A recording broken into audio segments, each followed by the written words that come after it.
টলিউডের জনপ্রিয় তারকা জুটি অঙ্কুশ হাজরা এবং ঐন্দ্রিলা সেন। তারা ব্যক্তিগত জীবনেও প্রেমের সম্পর্কে রয়েছেন। এবার তাদের দেখা যাবে ভুতুড়ে এক গল্পে।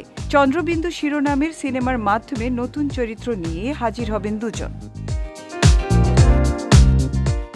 সিনেমাটি পরিচালনা করেছেন রাজা চন্দ।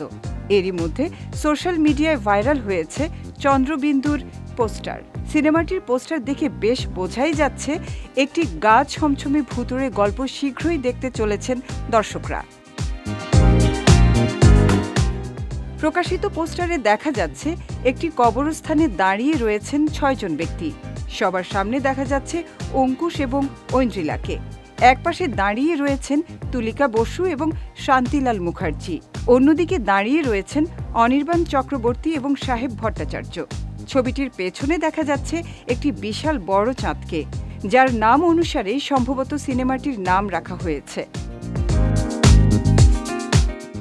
ছবিটির পোস্টার শেয়ার করে এসকে মুভিজ এর পক্ষ থেকে ক্যাপশনে লেখা হয়েছে, জীবন মরণের মাঝে রয়েছে এক অজানা জগৎ, তার অনুসন্ধান কি দিতে পারবে চন্দ্রবিন্দু?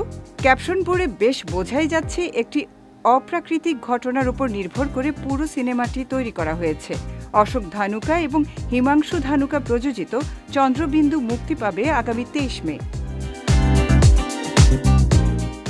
ছবিটিতে অঙ্কুশ ঐন্দ্রিলা ছাড়াও বিভিন্ন চরিত্রে অভিনয় করেছেন অনির্বাণ চক্রবর্তী, সাহেব ভট্টাচার্য, তুলিকা বসু, শান্তিলাল মুখার্জির মতো দক্ষ অভিনেতারা।